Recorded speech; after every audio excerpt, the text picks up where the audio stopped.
Gracias por estar aquí. Tengo el placer, el honor, el gusto de presentar al doctor Francisco Peredo Castro. Él es miembro de la Facultad de Ciencias Políticas y Sociales de la UNAM, maestro en Historia Comparada por la Universidad de Essex. Tiene las dos maestrías, la maestría de la UNAM y la maestría de Essex. Doctor en Historia por la Universidad Nacional Autónoma de México también, y realizó un postdoctorado en Análisis Cultural en la Universidad de Ámsterdam, en Holanda. Su actividad docente y de investigación se centra en las ciencias sociales y las humanidades, con énfasis en el estudio de la cultura audiovisual, el cine y la relación entre la historia y los procesos de comunicación con los productos culturales. Miembro del equipo internacional de investigadores participantes en el libro Cinema and the Swastika, The International Expansion of the Third Reich Cinema, publicado en Gran Bretaña y coordinado por el Dr. Roel van de Winkel de la Universidad de Amberes. Actualmente es responsable de la maestría en docencia para la educación media superior en el área de las ciencias sociales. Es miembro del Sistema Nacional de Investigadores y entre sus publicaciones destacan Alejandro Galindo, un alma rebelde en el cine mexicano, de Conaculta e Incine, por Rúa también participó en la edición del año 2000, y Cine y Propaganda para Latinoamérica, México y Estados Unidos en la encrucijada de los años 40. Ese libro se publicó en el 2004. Entonces estamos muy honrados de tenerlo aquí, doctor Peredo. Le voy a ceder la palabra y me va a permitir pasar de ese lado para poder ver la presentación también. Muchas gracias por estar aquí. Gracias, doctor. Muchas gracias. Bueno, pues, buenas tardes. Muchas gracias por la invitación. Me honra mucho que me inviten y me gusta mucho la idea de compartir con ustedes un poco de estos avances de investigación, porque es una investigación que está en curso, que empezó con la Segunda Guerra Mundial y con el cine como documento histórico, uno más de los documentos históricos, y siempre aclaro que el cine puede ser usado como documento histórico siempre que a condición de que se use en relación de complementariedad con todos los demás documentos que normalmente utilizamos, documentos de archivos diplomáticos, documentos de archivos documentales. La película por sí sola no podría ser útil como documento para una investigación, ni siquiera para una clase, pero la película en una relación de complementariedad con todos los demás documentos sí puede ser muy útil. En ese sentido en el que me muevo con las investigaciones y utilizando el cine, el cartel, la caricatura en algunas ocasiones como documentos para la investigación histórica. Por otra parte, a propósito de estos estudios en análisis cultural, mi enfoque suele ser un tanto interdisciplinario, porque conjuga por una parte estudios relacionados con las ciencias de la comunicación, con la historia, por supuesto, en algunas ocasiones literatura, y creo que es una nueva oleada de querer crear un enfoque de los estudios históricos que tengan un carácter más humanístico, no siempre forzosamente la historia de carácter político o de carácter económico, sino un enfoque más culturalista, humanístico e interdisciplinario. ¿Por qué el cine como recurso para la docencia y para la investigación? Hace poco me vi en la necesidad de preparar una ponencia sobre el cine y la educación, y me encontré un texto que es un texto relativamente reciente que se llama Problemas de la Filosofía de la Educación, y me llamó la atención que el autor Michael Breen decía en su texto, decía que en la formación de un individuo inciden tres aspectos fundamentales, y mencionaba él: la enseñanza y entrenamiento de los profesores en la escuela, la educación parental en la casa familiar y el rol de los medios de comunicación en la formación o deformación del carácter de las personas. Me llamó la atención porque no es la primera vez que escuchamos estas expresiones a la vuelta de más de un siglo de la existencia del cine. Es persistente esta idea de que el cine incide en la formación o la deformación del carácter de las personas. Un libro clásico, en su momento Sociología del Cine, de Ian C. Jarvie, decía cuestiones muy similares. Él escribió este libro en 1968 y Jarry comenzaba su discusión en un apartado final que, por cierto, tituló El cine y la comunicación de valores. Y decía Jarry que el cine era portador de una serie de valores que de un género original, el western, se transmitieron después a otros géneros. ¿Cuáles eran los valores que Jarry en su sociología del cine de 1968 advertía como transmitidos por el cine? Decía él: el cine nos enseña a aprender sobre la unidad de los seres humanos, el lugar de la violencia, la autoridad de la ley, el crimen pasional, la soledad del hombre, la amistad, el sacrificio, la redención de los cobardes, el conflicto entre las lealtades, etcétera, etcétera, etcétera. Por eso ponía yo aquí unos epígrafes iniciales que tomé de unos autores muy clásicos ya en estudios de cine en relación con la historia. Marc Ferró decía: es posible hacer una lectura histórica del cine y también es posible hacer una lectura cinematográfica de la historia.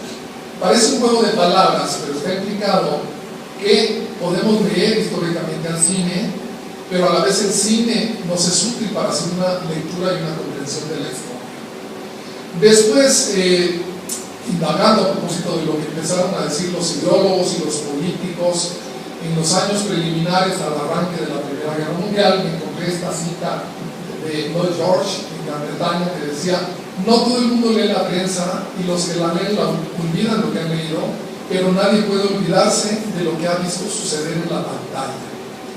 Fue esa percepción a propósito del cine en 1914 la que orilló a que en la Primera Guerra Mundial tengamos el escenario en el que por primera vez, de manera sistemática, de manera estratégicamente organizada, se van a utilizar todos los medios de comunicación existentes en el momento para hacer campañas de propaganda, para hacer proselitismo ideológico. De hecho, se le considera, desde la perspectiva de los estudios de ciencias de la comunicación, la Primera Guerra formalmente mediática, porque fue la guerra en la que se usaron de manera contundente el cartel, la caricatura, el cine, los artículos periodísticos, toda clase de recursos posibles para comunicar unas percepciones a propósito del conflicto, sobre todo para comunicar unas percepciones a propósito del otro. El problema de la otredad se va a convertir en un problema fundamental en la Primera Guerra Mundial. Más adelante voy a hablar un poquito más en relación. Si nos introducimos un poco en la cuestión de por qué puede ser importante para nosotros los mexicanos involucrarnos más en el estudio de la Primera Guerra Mundial, porque es una guerra que normalmente tenemos olvidada en nuestros estudios de historia, yo encuentro 6 razones fundamentales. Por una parte, bueno, tenemos la dinastía de los Habsburgo. El príncipe asesinado, el archiduque Francisco Fernando, era sobrino del que había intentado ser emperador de México, Maximiliano de Habsburgo. En una familia, por cierto, muy trágica, porque al emperador Francisco José, uno de sus hijos se había suicidado, su hermano Maximiliano fue fusilado en México, la emperatriz Sisi, su esposa, fue asesinada también por una puñalada que le dieron en una calle de Sargero, me parece, y después le asesinan a este sobrino. Entonces el señor tuvo 4 muertos en la familia y una relación con México. Si creyéramos las hipótesis de Fernando del Paso y de algún autor que escribió en Europa un libro que se llamaba La tragedia de la misión, y creyéramos la hipótesis de que cuando Carlota se fue de México iba embarazada de un hijo que no era de Maximiliano, sino de un general mexicano, y que ese hijo habría nacido y educado en la corte de Bélgica y que fue un militar prominente en la defensa de Bélgica ante la invasión alemana, pues habríamos tenido un ciudadano mexicano-belga peleando como héroe por Bélgica en la Primera Guerra Mundial. Pero otras hipótesis más ciertas son la Revolución Mexicana y Europa. La Revolución Mexicana fue vista como el escenario posible, el crisol en el que se podría haber fraguado un distanciamiento entre México y Estados Unidos, de manera que México saliera de la órbita de Estados Unidos y pudiera quedar en la órbita de influencia de los países europeos, particularmente Alemania, estaba muy interesada en eso. A propósito de eso, lo comentaron ahora en la mesa redonda que hubo en la mañana, con el conflicto de la dictadura huertista hubo una gran diferencia entre Estados Unidos y Alemania. Alemania quería sostener a Huerta, Estados Unidos no se inclinaba por eso y finalmente prevaleció la perspectiva estadounidense. Los alemanes lo que hacen es esperarse a que amaine un poco esa tensión por la dictadura de Huerta, que termina en 1914, y se van a esperar para el futuro. Otra relación, Villa y la expedición punitiva. El ataque de Villa en Columbus originó la persecución del general John Pershing en México, que se considera como esa expedición punitiva. Algunos autores sostienen que esta expedición de Pershing en México habría funcionado como una especie de preentrenamiento de Pershing mismo, que después se va a ir como militar a la Primera Guerra Mundial. Yo diría que no solamente fue un entrenamiento para Pershing, sino también para la gran cantidad de camarógrafos estadounidenses que vinieron a registrar los acontecimientos de la Revolución Mexicana y que después van a poner en juego todo lo aprendido durante 1910-1914, filmando los acontecimientos de la Primera Guerra Mundial para ponerlos en todos los noticieros estadounidenses. La cuestión más conocida de la relación de México con la Primera Guerra Mundial, pues es algo que también ya se mencionó en la mañana, el famoso telegrama Zimmermann, de acuerdo con el cual Alemania le proponía a México prácticamente participar en la Primera Guerra Mundial como aliado de Alemania, provocando un conflicto con Estados Unidos, para que Estados Unidos distrajera su ejército aplastando a México y no los mandara a Europa, y entonces Alemania hipotéticamente triunfaría y estaría en posibilidades de, siendo el país triunfante de la guerra, pues establecer negociaciones para quedarse con México bajo su control, y en principio mediante préstamos que dejarían a México endeudado fuertemente con Alemania, muy necesitado de reconstruirse. Finalmente, algo que también tenemos que decir, México aparece en muchas películas estadounidenses de propaganda. No voy a ahondar mucho ahora, pero se lo voy a mostrar después. Dentro de toda la estrategia propagandística que se crea, dentro de toda la estrategia para construir al otro amenazante, al otro radicalmente distinto que puede convertirse en un peligro, de pronto empezaron a ver en Estados Unidos películas en donde se planteaba a ciudadanos mexicanos como aliados de espías alemanes y japoneses para atentar contra Estados Unidos. No son muchas, pero fueron muy significativas esas películas, con un género que está consolidándose en la Primera Guerra Mundial, el cine del espionaje. Y estas películas de espías mexicanos aliados con japoneses son casi desconocidas, quedan algunas cuantas por ahí en algunos archivos que de repente se pueden ver. Y finalmente, otra cuestión importante por la que estamos relacionados con la guerra es que, bueno, México no participa finalmente en la Primera Guerra Mundial, pero la Guerra Mundial se libra en México en las pantallas de cine. Se exhibió de manera intensiva mucho cine de propaganda durante la Primera Guerra Mundial en México, y eso originó conflictos diplomáticos. Cuando se exhibían películas que la legación alemana consideraba insultantes contra los alemanes, protestaban diplomáticamente y trataban de impedir que se proyectaran en las pantallas mexicanas, y lo mismo ocurrió más o menos con los británicos, con los franceses y con los estadounidenses, en una guerra que fue intensa en términos diplomáticos. Ahora bien, hay una realidad que no podemos obviar. El cine, la gente aprende más de la vida y de muchas cosas por lo que ve en el cine que por lo que estudia en las escuelas. Hoy nos preocupa un poco eso, pero debemos suponer que en los años de la Primera Guerra Mundial, aunque no se tuviera todavía esa certeza, de cualquier manera los gobiernos se disponen a involucrarse con unas estrategias de diseño, de organización de la producción, para tratar de incidir en las mentes y en los corazones de las personas. Se usan todos los recursos posibles: el cartel, el cine, la caricatura, por supuesto los editoriales periodísticos. Y a propósito de la caricatura, me encontré esta, en donde aparece, por supuesto, el alemán ofreciéndole tentadoramente a un mexicano con zarape y sombrero una bolsa de dineros para que acepte participar con él en contra de Estados Unidos, y le hace la oferta de que por su colaboración habrá de tener la posibilidad de recuperar los territorios perdidos en el siglo XIX. Texas en 1836 y después Nuevo México en Arizona en la guerra de 46-48. Si estudiamos cómo se gestó el tratamiento de la Primera Guerra Mundial en el cine, podemos identificar 4 etapas principales. La primera etapa la ubico yo en el cine que se hace directamente en el periodo de la guerra. ¿Por qué empiezo por 1913? Porque en 1913, lo mencionaron también aquí, ya están desatados los conflictos en los Balcanes, los conflictos en Europa, y para 1913 todos quienes hacen cine de ficción o documental a propósito de México y su revolución ya tienen un aprendizaje sobre generar en la población estadounidense esta sensación de conflicto permanente, en ese momento es en la frontera, esta sensación de la necesidad de que Estados Unidos esté dispuesto siempre para poder guerrear contra una nación amenazante. Son estas películas que les llaman de preparedness, de estar preparado, de estar listos. Y la verdad es que entre 1910 y 1913, 14, los propios diarios estadounidenses documentan, el cine estadounidense ha generado en el público una fascinación por las historias de conflicto, una fascinación por las historias que tengan como componente lo militar, una fascinación que tengan este regodeo en el placer de asumirse como una nación triunfadora. En casi todas las películas en que se plantea a revolucionarios mexicanos bandoleros amenazantes con Estados Unidos siempre son derrotados por los ejércitos estadounidenses o por los héroes y los espías estadounidenses. Y ese es el enfoque fundamental que le voy a dar por ahora a esta presentación, porque es el periodo que casi no se estudia.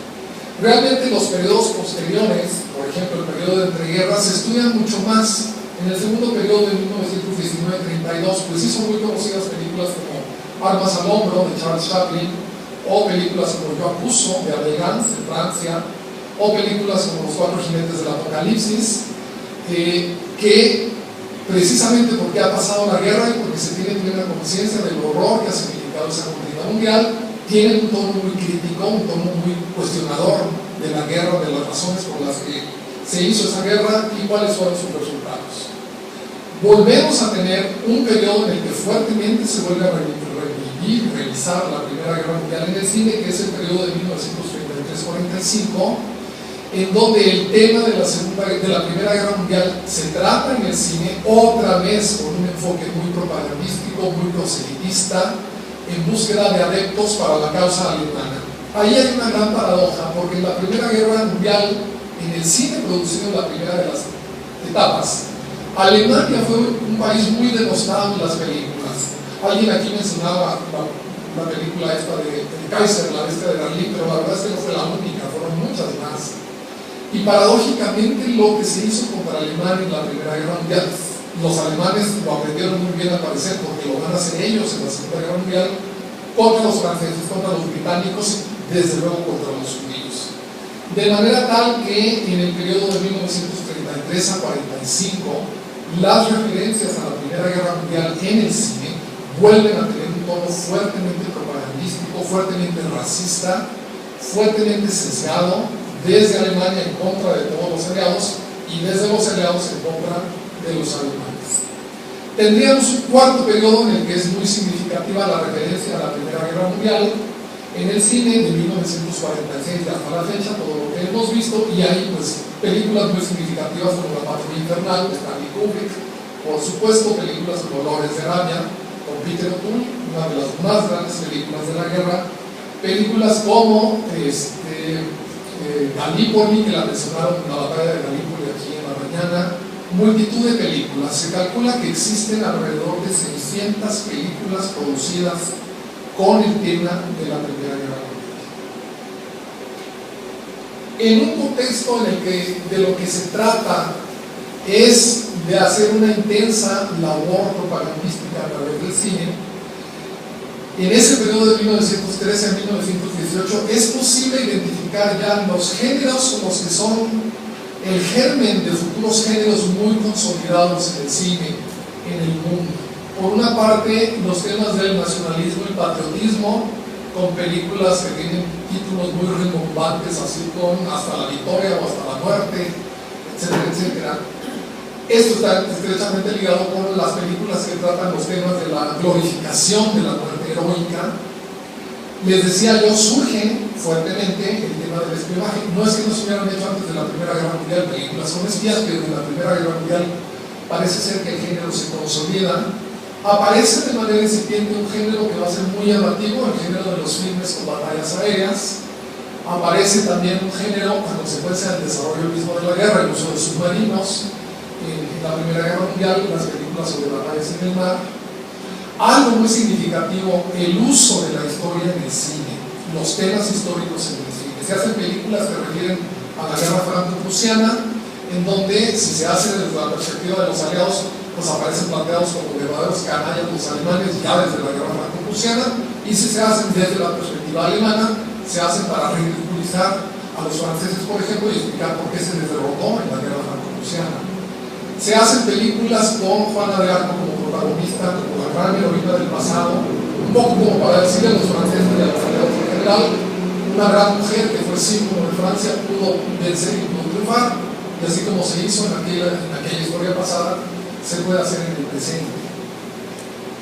En los melodramas llama mucho la atención un asunto, la feminización de la patria, la presencia permanente de las mujeres en las tramas, de manera que aparecen ligadas a la idea de la nación, a la idea de la nación que tiene que ser defendida, a la idea de la nación que no se puede permitir que sea mancillada por el uno salvaje, porque así plantean a los alemanes.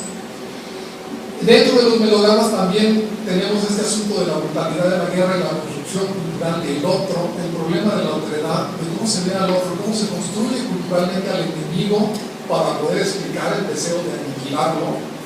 Y luego, desde luego, son muy importantes toda la gran causa de documentales, de noticieros y de revistas que tratan de darle un enfoque realista al asunto de la guerra, aunque también tiene mucho de reconstrucción. Finalmente, ya en el seno de la Primera Guerra Mundial misma, van a surgir el tipo de películas que ya empiezan desde los años de 1915, 16, 17, 18 a cuestionar, y tienen títulos muy significativos: Civilización, El corazón de los hombres, Intolerancia, El corazón de la humanidad, etcétera, etcétera, que ya desde el seno de la Primera Guerra Mundial misma empiezan a reflexionar a propósito de por qué pudo ocurrir una gran tragedia como la Primera Guerra Mundial. No es el tono que prevalezca, porque en esta primera etapa lo que prevalece es el enfoque propagandístico, el enfoque muy destructivo, nocivo, podríamos decir, pero ya hay un atisbo ahí de lo que después vamos a ver en la segunda etapa de 1919-20 a 32, en que sí el enfoque de las películas es de severo cuestionamiento. Bueno, brevemente les digo que en el terreno del documental, una película muy reconocida es La Gran Batalla de Belsom, que es una película británica, y dentro de este corte de documentales, pues tenemos documentales británicos que hablaban de cómo Gran Bretaña se preparó para la contienda bélica. Dentro del terreno del documental estadounidense, pues están todas las grandes empresas de cine que sean noticieros y documentales, y finalmente con el documental tendríamos que decir que se vive un gran dilema a propósito del documental. Los políticos y los diplomáticos se debaten entre dos posturas. Es conveniente mostrar en los filmes documentales las imágenes de muerte y desolación de los soldados en el frente, y lo que se preguntan es: ¿no va a disuadir esto a los hombres de participar en la guerra? ¿No va a contribuir a minar la moral de lucha, la moral de resistencia? Y la otra postura dice: no, sí es conveniente mostrar el horror de la guerra, porque nos va a permitir galvanizar el sentido de patriotismo, el sentido de responsabilidad, el sentido de compromiso de la nación y de los hombres de esta nación para que participen en la guerra. No llegan a un acuerdo. Finalmente, algunas películas documentales que se supone que son muy objetivas, que fueron filmadas directamente en los campos de batalla, se ha descubierto que tienen algo de reconstrucción, incluso tratándose de documentales. La batalla del Somme se dice que tiene reconstrucciones en algunas escenas en que los hombres mueren entre las trincheras, entre los alambres o algo así. Se dice, no pudo haber sido filmado, esto tuvo que haber sido actuado. Pero en todo caso estaremos hablando de lo que se llama docudrama, un documental predominantemente, pero con algunas cuestiones montadas ex profeso para el documental. Pero fue parte de ese gran debate que se vive a propósito de: ¿es beneficioso documentar la guerra y transmitirla ante la opinión pública, o es peligroso porque puede disuadir de la participación de la guerra? Me voy brevemente con esto de los temas, de los géneros, pero los propios títulos de las películas nos dicen en qué género las podemos ubicar. Si ustedes se ubican en la rama del nacionalismo, patriotismo, pues ahí están algunos títulos: Patria, por la patria antes que el amor, Sé fiel hasta la muerte, etcétera, etcétera. siempre la patria en el corazón, si la patria me llamara, etcétera, etcétera. Es recurrente y en todos los países. Si lo pensamos en títulos que podrían ser significativos en el terreno del culto al militarismo, pues están películas como Hacia la Victoria, Marcha Triunfal, etcétera, etcétera. Si pensamos en el tema del honor, también aparece recurrentemente en los títulos de las películas el honor de un soldado por alta traición, el verdadero deber, un traidor a su país, el rescate del honor, etcétera, etcétera. Si pensamos en el tema del heroísmo, que es un tema muy socorrido y muy abundante, los propios títulos ilustran también: El silencio de un héroe, el heroísmo del padre, Francia heroica, o escuela de héroes, el verdadero deber, heroísmo de amor. La glorificación de la muerte heroica, como les decía, tiene títulos como Victoria o Muerte, el honor de morir, Trinchera que redime, que uno piensa y dice, bueno, ¿qué podría tener de glorioso la muerte en las trincheras y las condiciones en que morían los soldados? Glorificación de la muerte heroica, también títulos como estos: Himno a la vida, Himno a la muerte o Hasta la muerte, que fue hecha en Italia. En el terreno de los periodistas agentes secretos, bueno, pues películas como Los corresponsales de guerra, Un debut en el servicio secreto, Trágica misión, etcétera, etcétera. Y en el terreno del espionaje en Estados Unidos, de manera temprana se empiezan a hacer títulos como La conspiración, La espía rusa, Las órdenes secretas y Patria. Fíjense que es significativo el título de Patria, porque voy a volver sobre esta película un poco después. Espía por un día, La perla del ejército o La máscara silenciosa, Libertad, Hija de América, que fue una película profundamente enaltecedora del heroísmo estadounidense. En este terreno del espionaje, películas como la italiana Muerte a los espías o Los misterios de la embajada. Y algo muy significativo en el terreno de las películas de espionaje es que aquí es donde se empieza a graduar la imagen de la mujer peligrosa, la imagen de la... Va a ser muy probablemente el antecedente de la vamp de los años 40, de la vampiresa del cine negro de los años 40, pero está aquí. Y fíjense que hay una película que se llamaba Una espía mexicana en Estados Unidos, y luego después está La desertora y Era una espía. Pero la más célebre de todas las espías de la época, la verdadera, fue Mata Hari, de quien pude conseguir estas imágenes. Y en el terreno de las películas sobre batallas aéreas, películas con títulos como Intriga Aeronáutica o Imperio Aviador, es un género incipiente porque la aviación debuta en la guerra. Las películas sobre batallas en el mar con títulos como Los campos de batalla en el océano, Bordones en la mar, El secreto del submarino, etcétera, etcétera. Y en este tema, en este terreno de los temas históricos, les mencionaba yo La vida de Juana de Arco, que se hizo en Italia, La caída de Francia, que se refería a la guerra franco-prusiana, y Juana de Arco, La doncella de Orleans. ¿Por qué Juana de Arco? Aquí tenemos una escena de esta película, La caída de Francia, es una película alemana, en una secuencia en la que los alemanes están maltratando muy duramente a un inerme ciudadano francés. Juana de Arco fue construida por el cine hollywoodense en dos versiones: una versión que se hizo para consumo en el mercado estadounidense y una versión que se hizo para consumo en el mercado francés.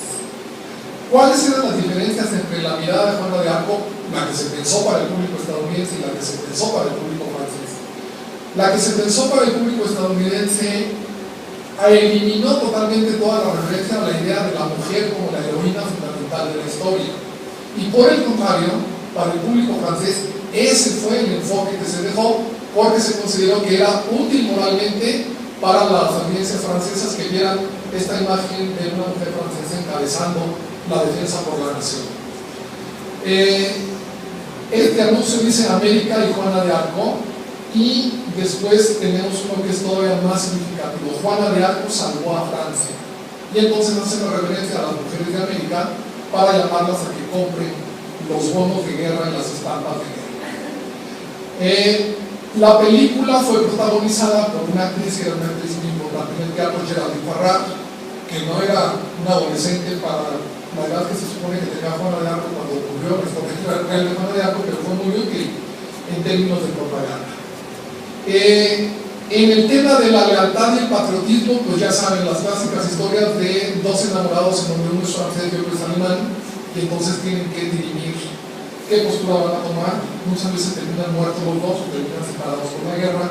Esto lo vemos también en los 4 jinetes del Apocalipsis, que lo mencionó Silvestre Villegas ahora en su intervención, donde más bien en una familia hay una línea de ascendencia francesa y una línea de ascendencia alemana, y terminan divididos a consecuencia de la guerra, tal como lo planteó Vicente Blasco Ibáñez en su célebre novela. La guerra como tragedia social también se refiere en algunas películas, por ejemplo esta muy temprana que se llamó Episodios de la Guerra Serbia-Búlgara, que fue un precedente de la Primera Guerra Mundial, o títulos como Guerra en tiempo de paz, Los 4 jinetes del Apocalipsis, en una primera versión del 16, y Diario de Guerra, y el asunto de las mujeres. En Gran Bretaña estaban muy preocupados porque las mujeres se habían agitado mucho con el movimiento de las sufragistas. Y entonces, para leccionarles un poco, les hicieron una película que se llamaba Maternidad o Política. Y luego después les hicieron otra película en la que les llamaban a comportarse de acuerdo a cómo se estaba comportando en ese momento el mundo, en el que las mujeres estaban participando en el esfuerzo de la guerra, más que queriendo confrontar a los hombres y peleando por derechos que por el momento no eran los primordiales. La guerra era lo fundamental. Pero en este terreno de la feminización de la patria se recurre mucho en el cine a esta cuestión de adoptar a la mujer en muchas historias como la metáfora de la nación en peligro, la mujer como la metáfora de la nación mancillada, la mujer como la metáfora de la nación que precisa ser defendida valerosamente por los hombres de esa nación. Y el asunto de una enfermera belga que fue fusilada por los alemanes porque era enfermera, pero colaboró en la medida de sus posibilidades rescatando a soldados heridos que eran prisioneros de los alemanes y ayudándolos a escapar de los alemanes, finalmente fue descubierta, fue enjuiciada y fue fusilada en octubre de 1915. Esto originó una conmoción porque era una de las primeras ocasiones en que una mujer era fusilada en un contexto de guerra. Y a propósito de eso, de inmediato en Australia se hicieron 2 películas ilustrativas, El martirio de la enfermera Cabell y después Enfermera Cabell, en referencia a esta historia de Cabell, que de inmediato se convirtió en la metáfora de la Bélgica hullada, mancillada por los salvajes alemanes. Esta es la imagen de la verdadera enfermera Edith Cabell y esta es la imagen del monumento de Bruselas que se le hizo después de que fue fusilada. Por supuesto, en el tema de la guerra, pues hablamos de títulos como Las novias de la guerra, Las armas y la chica, Las mujeres, la guerra y las mujeres, etcétera, etcétera. Y muchas películas estadounidenses van a incidir en este asunto de las chicas estadounidenses heroicas que participan deteniendo sabotajes y ataques de potencias extranjeras en el territorio estadounidense. Esta de La pequeña patriota es de 1917, dirigida nada menos que por Cecil B. DeMille, y 1917, recordemos ahora, es el año en que ya Estados Unidos en abril del 17 está participando en la Primera Guerra Mundial. Por eso van a ser significativos títulos como esta de La pequeña americana, que es The American Sweetheart, Mary Pickford, que era la principal estrella cinematográfica del momento y que se prestó gustosa a participar en el asunto de la propaganda cinematográfica.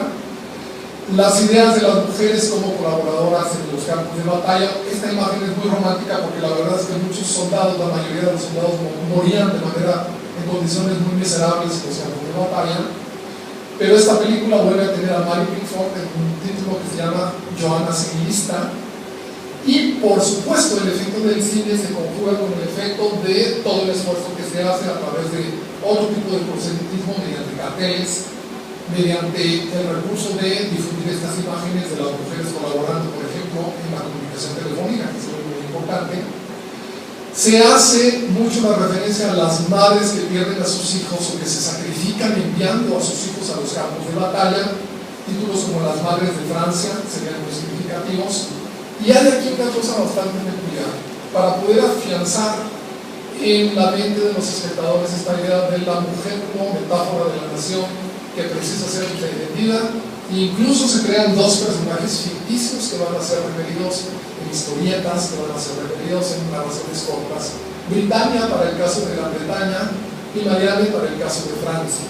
No se refiere mucho a esto a propósito de la estrategia propagandística en la Primera Guerra Mundial, pero es una cuestión que encaja directamente en este asunto de utilizar la imagen de la mujer como metáfora de la nación. Circulan profusamente las imágenes de las madres. Esta madre está entregando a su hijo todos los implementos para que se vaya a la guerra y recibe de él su vestuario civil para poderse marchar ya uniformado a los campos de batalla. Hay casos atípicos en los que no se acude directamente a las madres, pero se refiere a la sangre de nuestros hermanos, o cuando tocan el ombligo, cuando te tocan lo que te duele más, que puede ser tu familia, por ejemplo. Y en todo esto, lo que se empieza a ver como más notable es, en el cine estadounidense sobre todo, la construcción cultural del enemigo, la construcción cultural del otro. Estados Unidos, la verdad es que desde que el cine empezó en el territorio estadounidense, tiene ya una larga experiencia en la construcción cultural del otro, en el problema de la otredad. Los mexicanos y su revolución son una gran amenaza para el territorio estadounidense. Después hay unas películas que hablan de amenazas para Estados Unidos provenientes de los poderes sudamericanos combinados, dicen ellos. En algunas otras películas se habla de alianzas de los países latinos de América y Europa. En otras películas se habla de las alianzas entre mexicanos y alemanes, alianzas entre mexicanos y japoneses, alianzas de japoneses con centroamericanos, y en algunas películas, varias sobre todo, que tienen como enemigo a Alemania, de todas maneras, de manera subrepticia, se habla de una confederación imperial de Europa que amenaza a Estados Unidos. Fíjense que en esta película Diplomatic Flow se habla de un expresidente centroamericano y un espía japonés que tienen planes para robar armamento de Estados Unidos. El ataque es frustrado por Flo, una chica norteamericana patriótica, y su novio. En esta película, El grito por la paz, basado en un libro que se llamaba América Indefensa, los publicistas decían, esta película fue hecha solamente con el deseo de llamar la atención del público estadounidense sobre la situación actual de falta de preparación del país para contar con mejores defensas. Es ficción, no es documental.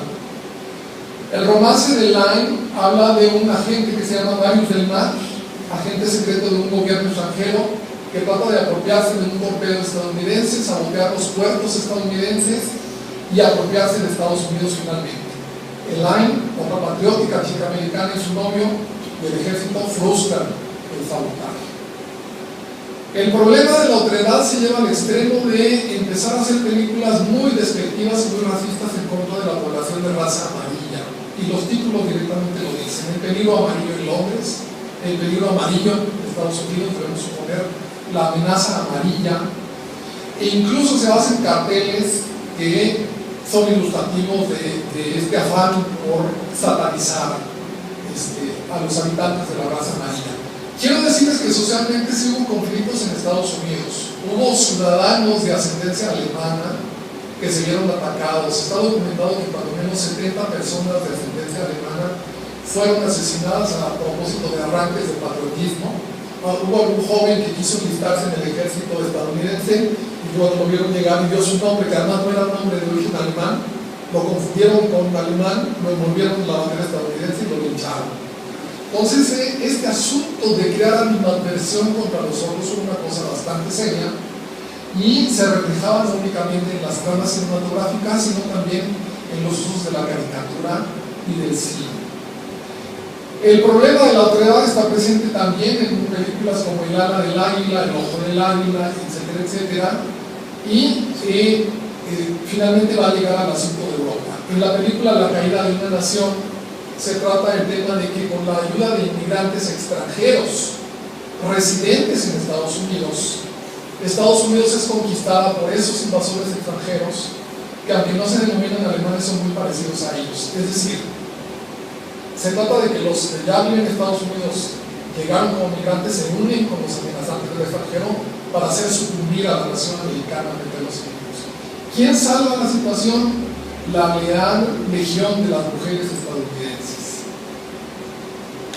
En la película Elusive Isabel, bueno, en español se tituló Romance Diplomático, Se trata del asunto de una seductora agente secreta de una nación latina, no identificada, cuya misión era facilitar una invasión de Estados Unidos en un plan diseñado por los poderes sudamericanos combinados.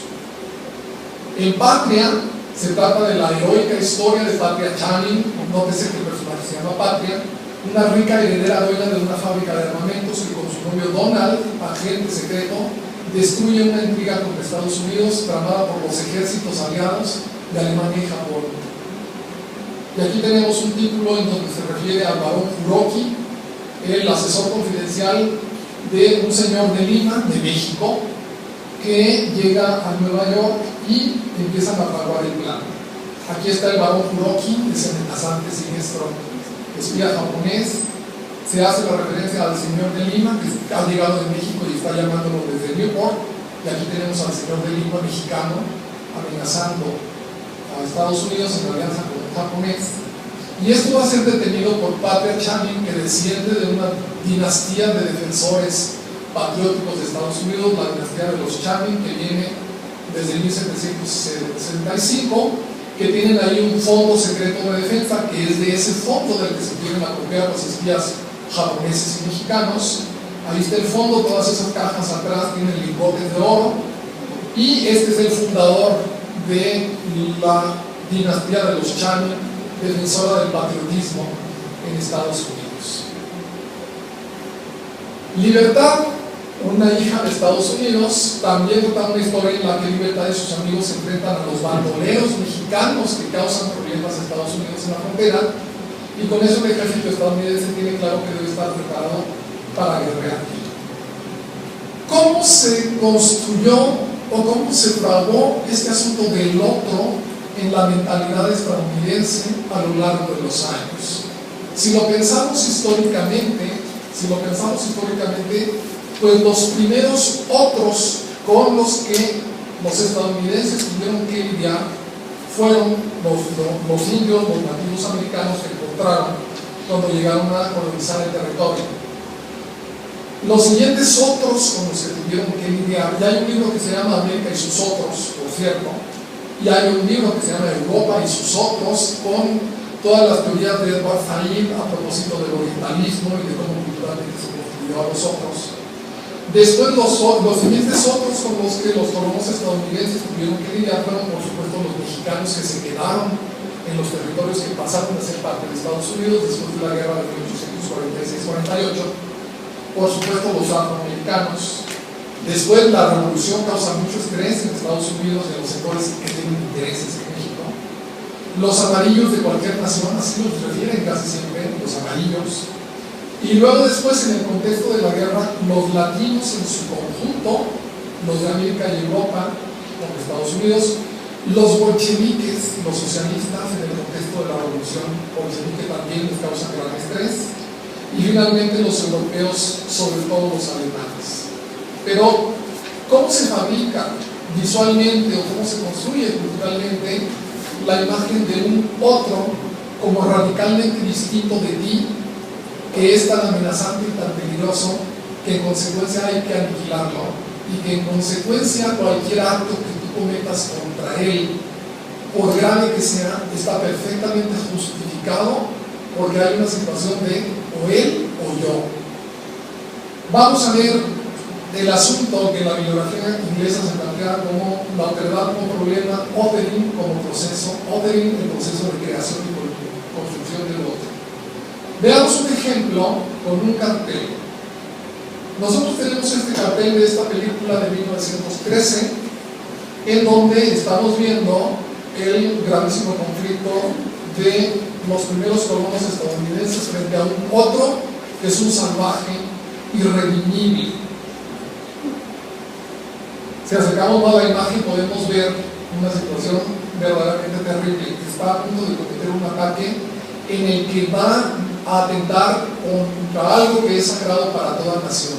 Las mujeres y los hijos son fundamentales porque implican las mujeres la posibilidad de la procreación y los hijos la continuidad de la nación. Cuando se amenazan las mujeres y los hijos de una nación, se está poniendo en peligro la supervivencia de esa nación. Eso tuvo de gravedad, de hecho, el asunto de la solución final con los judíos, que los alemanes se propusieron terminar con una nación, la nación judía. Más cercano nos permite ver la expresión de salvajismo que se le ha querido dar a este otro. Y finalmente, si procedemos con la lectura de una imagen, la bibliografía que explica cómo leer la imagen, y en el mundo occidental leemos la imagen de izquierda a derecha y de arriba hacia abajo. Atendiendo a esta división en cuadrantes de una imagen, nosotros nos encontramos con una situación verdaderamente ominosa, porque si observamos el ángulo de la acción, que a su vez determina el eje de la mirada, nosotros llegamos a una conclusión terrible. Este otro tan salvaje está a punto de utilizar el cuerpo del niño, en los hechos de su cabeza, como una especie de marro, para asestarlo contra la cabeza de su propia madre. Ese es un extremo de salvajismo que hace perfectamente justificable en la mentalidad de quien ve esto, que ese otro pueda ser aniquilado y destruido porque implica una amenaza para la supervivencia. ¿Con base en qué? Bueno, la alegoría, la metáfora, el recurso de una narrativa visual que tiene todos estos elementos, de una narrativa que implica una fuerte argumentación, aun cuando no contenga demasiadas palabras. La conclusión que se desprende de aquí es: el otro es un salvaje, es brutal, es radicalmente distinto, es irredimible y en consecuencia es susceptible de ser eliminado, porque no es asimilable a la civilización blanca, y todo acto de brutalidad contra él es preventivo, porque vivimos en una situación de o es él o soy yo. Claro, esto va a llevar después a que se piense que en virtud de que son tan imposibles de asimilar a la civilización, se plantea, por ejemplo, el problema de los mestizos. Vean cuántas películas hubo en un periodo corto de tiempo con el título del mestizo, y vean lo significativa que es esta imagen. Tenemos allá un mestizo que está vestido como hombre civilizado, pero en la sombra aparece la imagen del salvaje que está dentro de él y del que no se ha podido desprender. ¿Cuál es el asunto? La fundamentación, que podríamos decir casi fundamentación filosófica, teórica en alguna medida, del problema de la autoridad. El problema de la autoridad, ampliamente referido y debatido en la filosofía, la fenomenología, el psicoanálisis, las teorías postcoloniales o del postcolonialismo, tiene implicaciones que van de la mera percepción a la complejidad de las relaciones humanas. El otro es uno de los polos de la relación entre dos sujetos, donde uno de ellos, generalmente el polo dominante en la relación, en una relación desequilibrada, define al otro como un no yo, como el diferente, como el otro. El problema emerge de manera aguda cuando el otro es visto como una amenaza, como fuente de peligros para la libertad, la autonomía, la felicidad, el yo del sujeto, que ve al otro, al no yo, como un escollo de su desarrollo y en su camino al mundo ideal. Debatido en términos pesimistas por lo general este conflicto, algunos autores llegan a conclusiones. Jean-Paul Sartre, en algún momento de su trayectoria intelectual, vio la relación del sujeto con el otro como algo que por naturaleza tiende a ser muy conflictivo y antagónico, en tanto se basa en una dialéctica en la cual las únicas opciones posibles son o ser dominador o ser dominado. En su sentido más negativo, el conflicto con la otredad da lugar a una relación degradada entre el sujeto que no ve al otro como un alter ego, como otro yo, sino como un no yo, como el otro tan diferente y amenazante, que encuentra abiertas así las puertas para una conducta antiética, abusiva y hasta criminal contra ese otro, frente al cual no hay ninguna responsabilidad ética, porque no es igual y en consecuencia es susceptible de que se le falte al respeto a su integridad, a sus derechos, y en última instancia se le perciba como aniquilable del todo, como eliminable, como sugerían las leyes contra los indios nativos americanos o contra los Mexican Greasers, que facultaban a los ciudadanos estadounidenses a lincharlos sin juicio previo en caso de que se les considerara como una amenaza para la seguridad, para las necesidades y privilegios de la gente blanca. En última instancia, el discurso de la superioridad asumida como propia y de la inferioridad atribuida al otro se torna funcional en términos identitarios. Es la mirada circular que va del sujeto que se asume como superior y llega hacia el otro visto como inferior para volver al que mira, se asume como superior y no tiene corteza alguna para atentar contra los derechos del otro porque no lo percibe, no lo reconoce o no lo acepta de modo inconsciente, pero a veces también de manera consciente e intencional como su igual. A partir de esta situación, el dominante queda en la relación queda en la posibilidad de construir al otro de acuerdo con todos los elementos que su imaginario, su fantasía, su paranoia le puedan facilitar para el proceso. En la medida en que el sujeto que mira y construye al otro posea un control sobre los medios de comunicación, genera una dinámica de producción cultural, textual, discursiva sobre el otro, en la que lo define y lo representa, no por lo que realmente es, sino por lo que el sujeto que construye y representa considera que el otro es. El colonizador construye a los individuos y sociedades colonizados, los otros, y en algún momento, cuando el proceso de colonización literal, territorial, se convierte en un proceso de producción discursiva sobre el otro, se transforma en colonización cultural mediante la producción textual y de diversos productos que enfatizan la diferencia, que hacen hincapié en la imposibilidad de la conciliación, mediante la producción textual y de diversos productos que usan ese discurso hegemónico que interpreta, construye, genera, recicla, reinterpreta la otredad en función de intereses determinados de manera coyuntural a lo largo del tiempo y en función de circunstancias siempre cambiantes.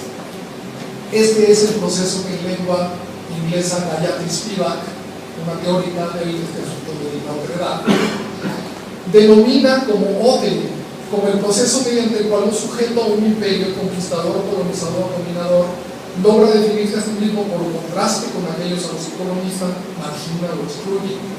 Esto deviene en el gran triunfo, el gran negocio de crear y recrear permanentemente al enemigo, con la finalidad de que el dominador o el imperio logre definirse a sí mismo y a sus derechos, sus facultades, siempre por contraste con sus otros geográficos y raciales, a los que tiene que aniquilar o someter para garantizar su propia supervivencia, o frente a los cuales considera que tiene que prevenirse o protegerse.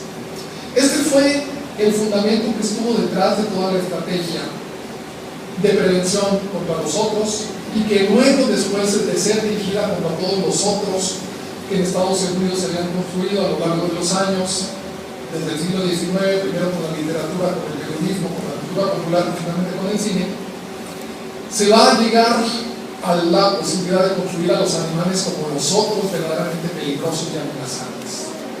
Entre 1913 y 16 en Estados Unidos entonces se ha preparado la opinión pública con todo tipo de textos y discursos, legislaciones, la prensa con todos sus géneros, la caricatura entre ellos, el discurso político, la literatura y el cine. Y en el terreno de las leyes, bueno, pues estuvieron las leyes contra el espionaje, las leyes que prohibían negociar con los enemigos, las leyes que castigaban la sedición, arrancar pósters de propaganda o pósters que llamaban a reclutamiento o criticar la forma en que se actúa frente a la guerra se considera susceptible de ser fuertemente castigado. Y Michael Paris, un autor que investiga estos temas en un libro que se llama The First World War, el error y el cine popular, dice que el cine fue usado durante los años de la guerra como un agente de persuasión nacional. Y sí, había conciencia en la propia época de que el cine era muy útil. Aquí hay un anuncio que decía: el vendedor silencioso de la libertad, las películas, si ustedes se fijan en el criterio del diseño. Se diseñaron desde el Comité de Información Pública libros para orientar a los caricaturistas sobre cómo tenían que hacer la caricatura, y al final, en el ángulo inferior derecho, ustedes pueden ver una leyenda pequeñita que dice: el caricaturista hace que la gente vea cosas. Esta es la misma imagen, nada más que un poco agrandada, del vendedor silencioso de la libertad, el cine. Después, el Comité de Salud Pública produce películas en las que manda permanentemente los mensajes de estar preparado para guerrear, para combatir. Se hacen las difusiones de los carteles que promueven la participación de los ejércitos en Estados Unidos. Y a partir de 1917 se agudiza este asunto de la construcción del otro en la propaganda cinematográfica, en particular enfocada, muy fuertemente enfocada contra Alemania. Hay un nuevo proceso de construcción cultural del otro, el uno, la bestia de Berlín. Así se dice generalmente en las películas. Una primera película que lo trató, pero que quedó casi olvidada, fue El Sacrificio en 1914, que trataba sobre la invasión de Alemania en Bélgica, pero después ya surgen títulos como estos que todos hacen referencia a los hunos y a la bestia de Berlín. Los hunos, como se llamaba a los alemanes en la época. Aquí tenemos imágenes de algunas de estas películas: El Kaiser, la bestia de Berlín. Tenemos aquí esta película que el título puede hacer Al diablo con el Kaiser o alguna cosa así. Está esta serie de despliegues propagandísticos en la prensa sobre cuál es el Kaiser. Y estas son fotogramas de un documental en donde se plantea una especie de orangután, de simio, una especie de King Kong, y luego se dice: hoy el monstruo alemán amenaza al mundo con un baño de sangre, con la esclavitud y con la muerte. En algunos casos, hoy en día, por supuesto, nos parece inconcebible que esto se haya hecho, pero sin embargo se hizo de manera sistemática a través de todos los medios, con películas que eran muy melodramáticas, con caricaturas. Aquí está la bestia de Berlín tratando de apoderarse del planeta y desbaratándola entre sus manos.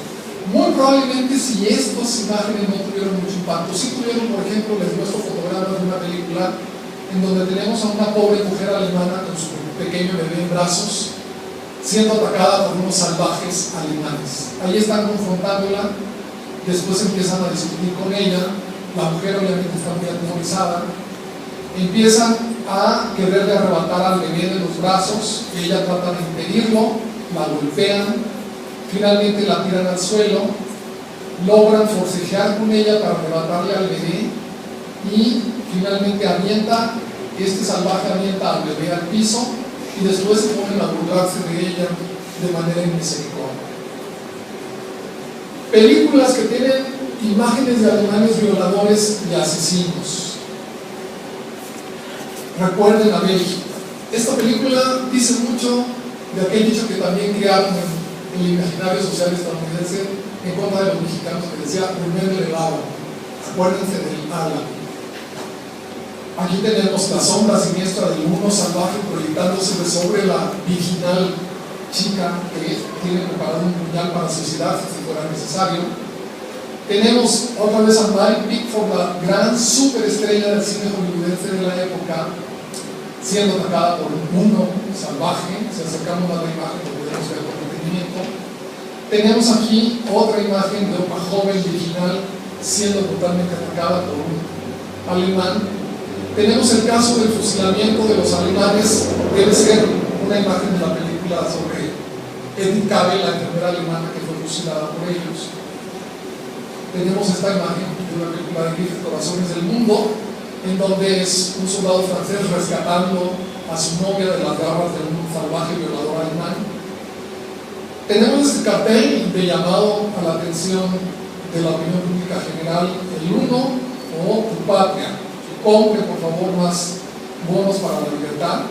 Aquí está la mujer otra vez con el bebé en brazos y atrás el uno salvaje que se dispone a atacarla.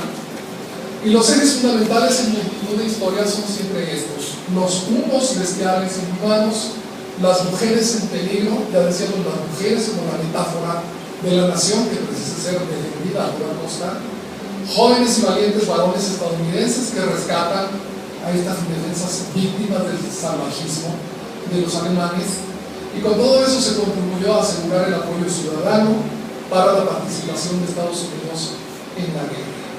Aquí tenemos otro cartel en donde se hace referencia a los unos pisoteando y mancillando, si ven debajo de las botas del uno salvaje, la cantidad de población que está siendo mancillada, y al tío Sam que aparece en escena con un garrote dispuesto a someter al salvaje alemán.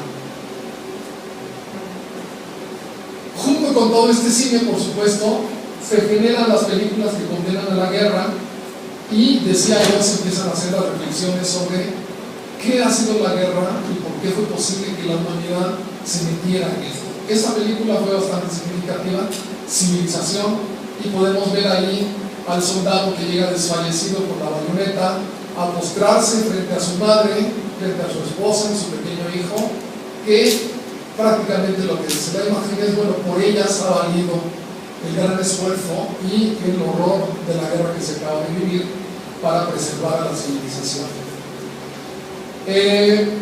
La condena a la guerra y el significante se empieza a ver en películas de manera temprana, pero no de manera muy consistente, con títulos como Corazones Humanos, Armas al Hombro, que ya decíamos de Charles Chaplin, que va a ser muy valorada después con el tiempo, ya casi al final de la guerra, en 1918.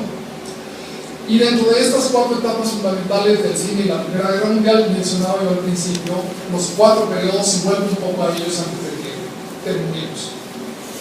1913-18 es un cine de tono bélico propagandístico, 1919-32 es un cine de carácter muy crítico, muy reflexivo, 1933-45 vuelve a ser muy propagandístico a consecuencia de la guerra, de 1946 a la fecha vuelve a ser un cine profundamente crítico y analítico, y Patrulla Infernal es una película muy valorada como una serie de textos.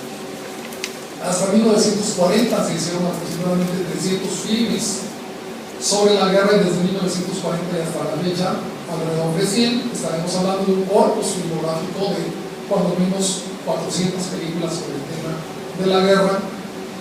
Dentro de las agrupaciones de películas por títulos que se pueden hacer hoy, pues vemos todas las películas que tienen que ver con los valientes aviadores en una guerra que todavía no tuvo tantos aviadores como sí tuvo la Segunda Guerra Mundial, pero por lo pronto las películas ahí están. Son más importantes en ese sentido películas como Yo Acuso, francesa de Reynald, que está en internet, por cierto, si la quieren ver, una versión restaurada con virados en color a la manera en que se usaba en el cine mudo. Está en internet, no tiene subtítulos en español, pero tiene subtítulos en francés, y para quien no tenga problema con el francés, es una muy buena copia y está disponible en internet. Los cuatro jinetes del Apocalipsis, que ya la mencioné, y la que se considera hasta la fecha la gran joya del cine sobre la Primera Guerra Mundial, que es un cuestionamiento, la mencionaba también, basada en la novela de María de Barque, que se suele leer mucho todavía a veces en los programas de bachillerato, sin novedad en el frente. Películas que hacen conciencia sobre la tragedia de la Primera Guerra Mundial, pues esta sin novedad en el frente, el gran desfile, la gran ilusión, el final del viaje, y el frente de 1918, que es una película alemana, por cierto. De Australia son muy destacables estas tres películas, Anzacs, Gallipoli, y los filmes australianos tienen la particularidad de que reflexionan mucho sobre el absurdo, sobre la casualidad y el desperdicio de vida en lo que fue la Primera Guerra Mundial. Gran Bretaña también ha generado películas muy significativas. Aquí están algunos de los títulos. Y las películas británicas se centran en reflexionar en lo terrible de la experiencia y sus impactos psicológicos en los soldados, en reflexionar sobre los límites de la resistencia humana, en el daño de la guerra en la psique humana y en la lucha por superar la brutalidad de la experiencia bélica una vez que la guerra terminó y que los hombres tuvieron que reincorporarse a la vida civil. Este cartel de Sin Novedad en el Frente es muy significativo porque tiene los cascos, tiene las trincheras, tiene la bayoneta. La cartelística es un recurso muy importante para, en principio, jalar la atención del espectador. Es parte de la estrategia que quienes estudian esto de la creación del horizonte de expectativas implican que un espectador, desde que ve un cartel, se puede sentir inclinado para el cine, que incluso el cartel puede ser determinante de la decisión de que entre o no entre a ver la película. Bueno, en 1963-45 se vuelve a recurrir a la imagen de la enfermera. Y surgen, a propósito de reflexiones importantes sobre la Primera Guerra Mundial, nuevos cuestionamientos. George Moss plantea y dice: con la guerra mediada por la cultura popular, los memoriales, el diseño de cementerios, las postales, las obras de teatro, los filmes, se ha creado el gran mito de la experiencia de la guerra. Esto puede sonar como peyorativo, como insultante, como ofensivo, que le digan a alguien, como que el gran mito, fue una gran tragedia, para los que la vivieron. Pero él a lo que se refiere es a esta construcción cultural en la que parece que lo que se busca es acabar de inclinar a la opinión pública y a la gente del mundo contemporáneo de que, bueno, sí, la guerra fue una gran tragedia, pero era necesaria y entonces es totalmente aceptable. Y el peligro que se percibe ahí es el de que la audiencia llegue a decir, bueno, pues si fue necesaria y fue brutal, pero era necesaria, pues es aceptable y si tiene que volver a ocurrir, que vuelva a ocurrir. Ese es el peligro, de que se pierda la sensibilidad a propósito de que fue una gran tragedia y que no debería volver a repetirse. Dice este mismo autor, se ha valorado a los soldados caídos como mártires por la causa de un estado sagrado.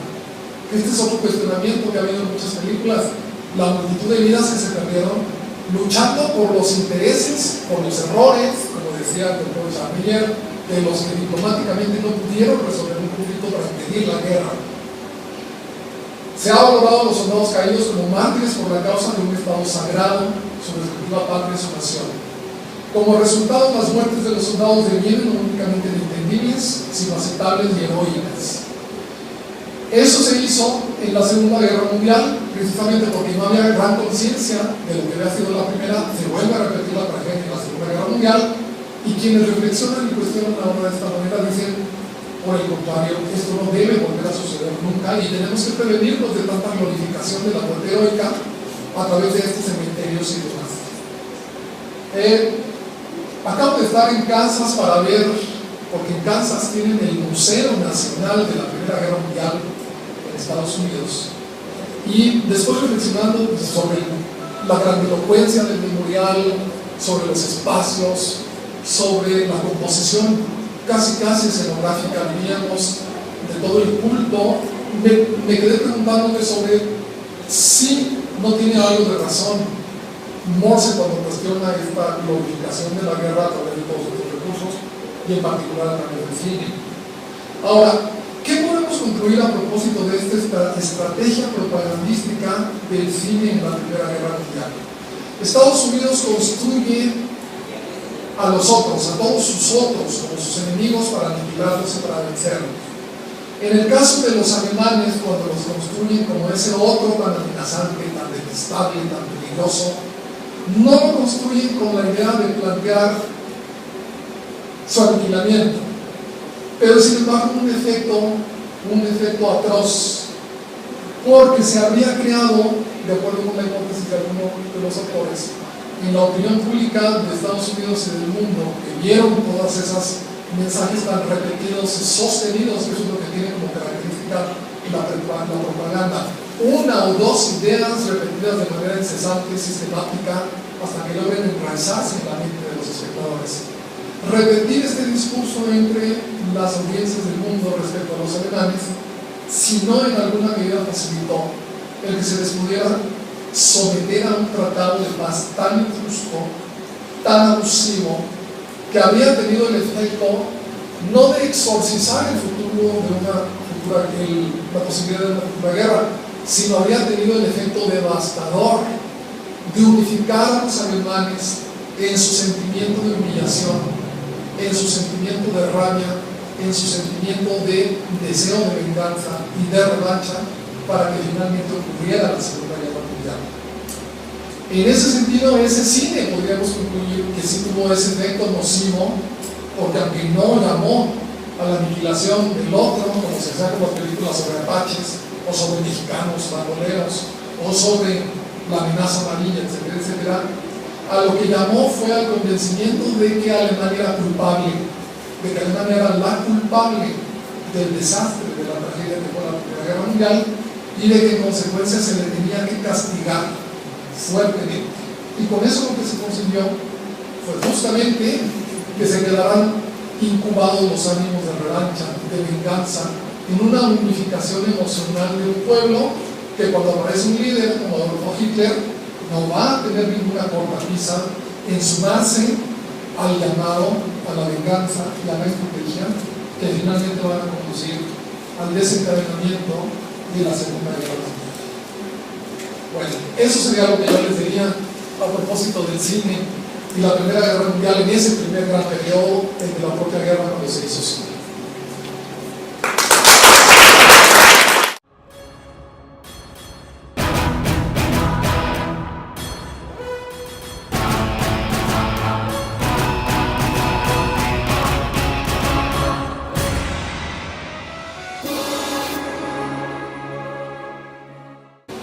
Involucrarnos más en el estudio de la Primera Guerra Mundial, porque es una guerra que normalmente tenemos olvidada en nuestros estudios de historia.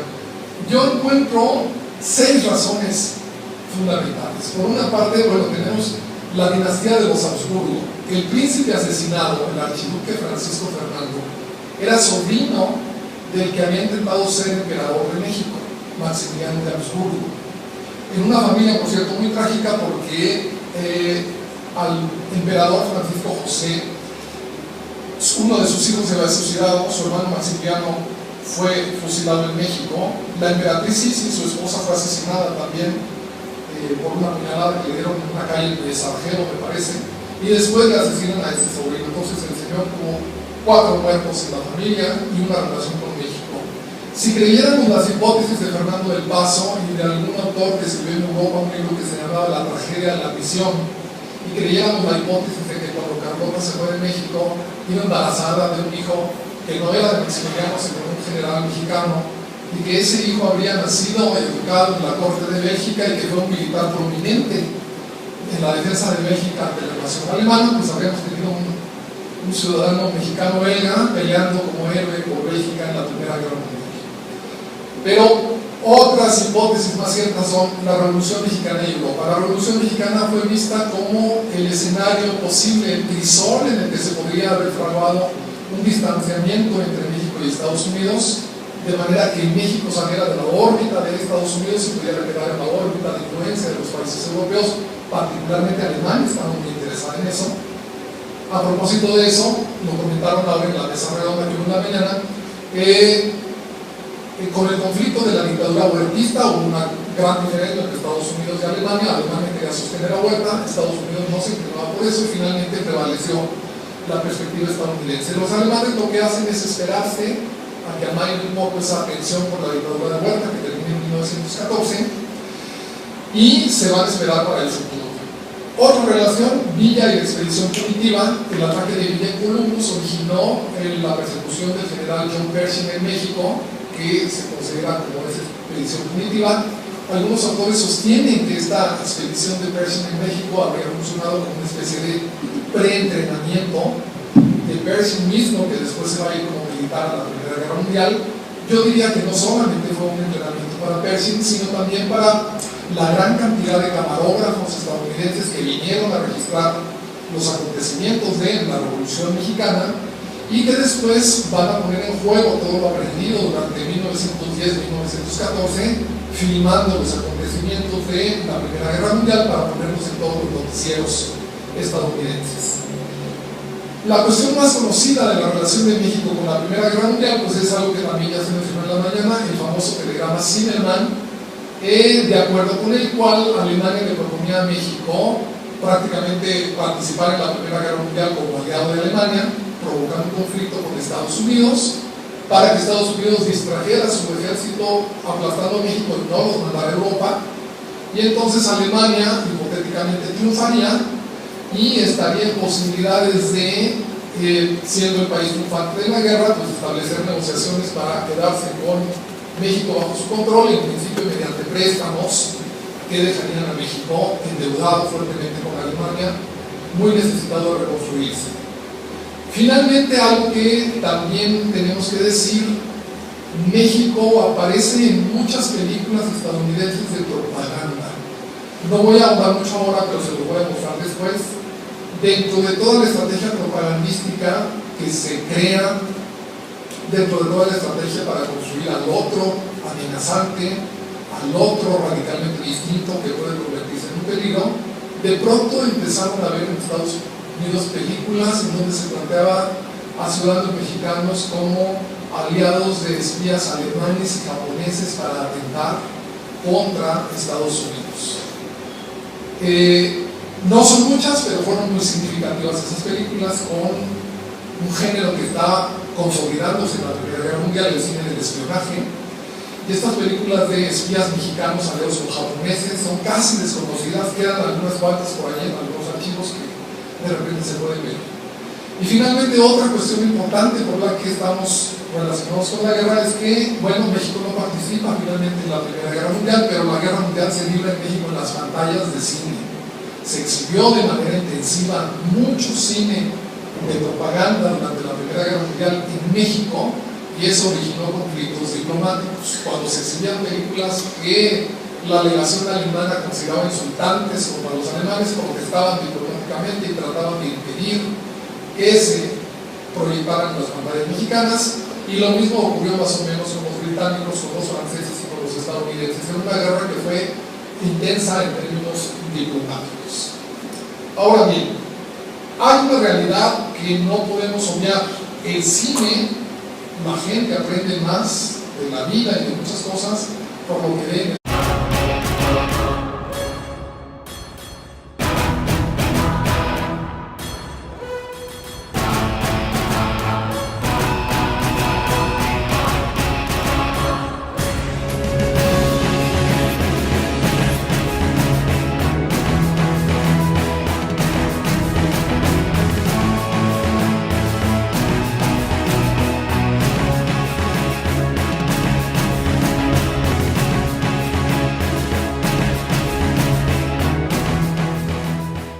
Buenas tardes.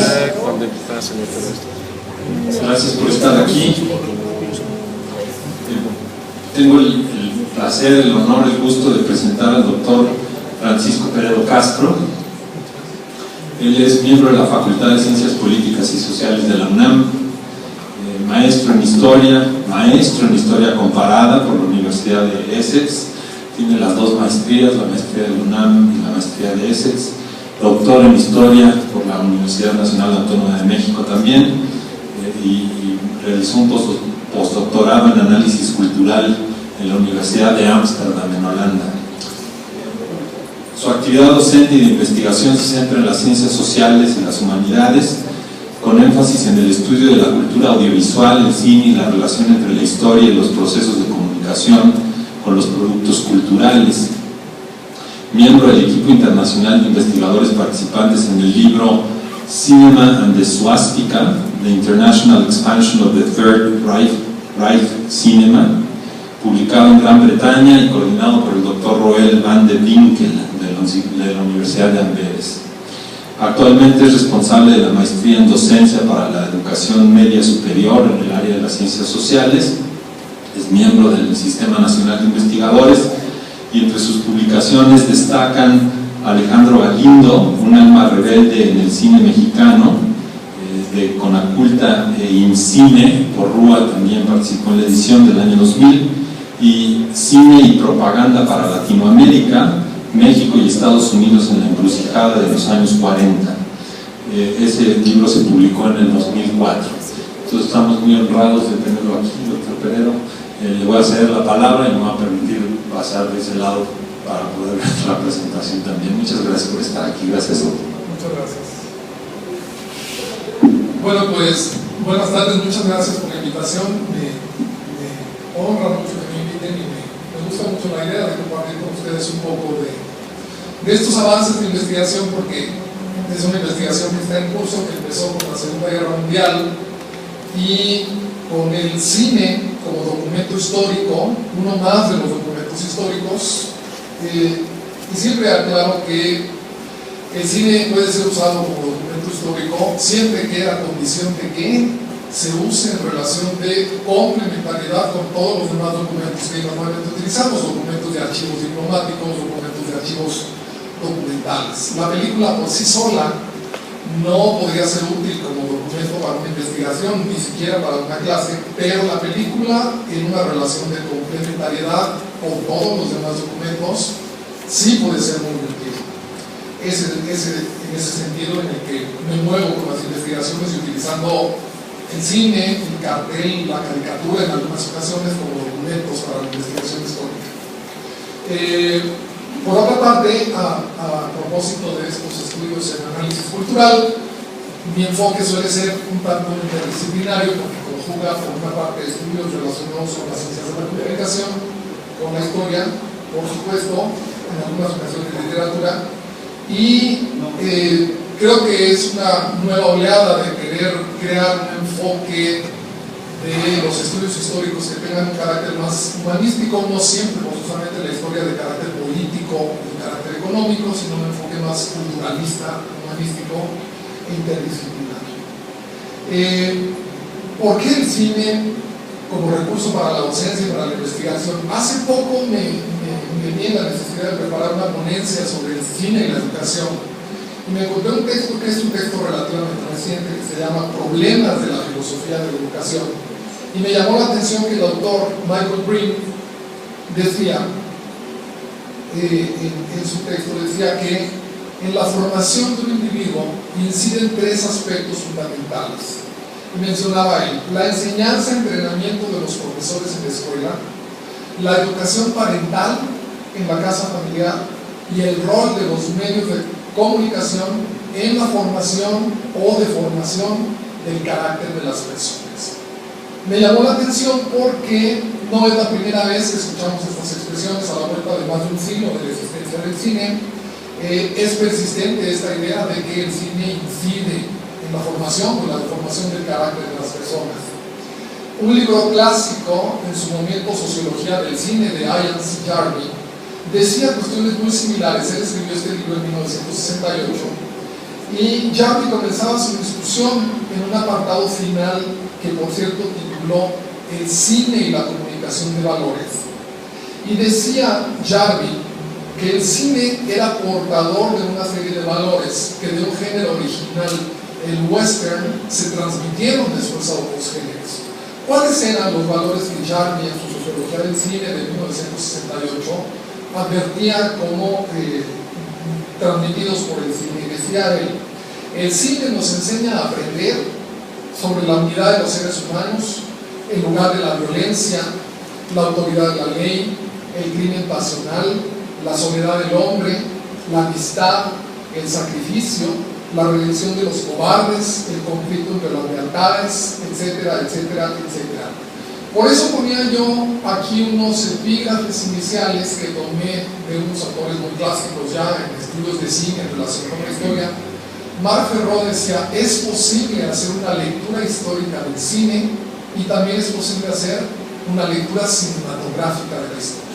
Parece un juego de palabras, pero está implicado que podemos leer históricamente al cine, pero a la vez el cine nos es útil para hacer una lectura y una comprensión de la historia. Después, indagando a propósito de lo que empezaron a decir los ideólogos y los políticos en los años preliminares al arranque de la Primera Guerra Mundial, me encontré esta cita de Lloyd George en Gran Bretaña que decía: no todo el mundo lee la prensa y los que la leen olvidan lo que han leído, pero nadie puede olvidarse de lo que ha visto suceder en la pantalla.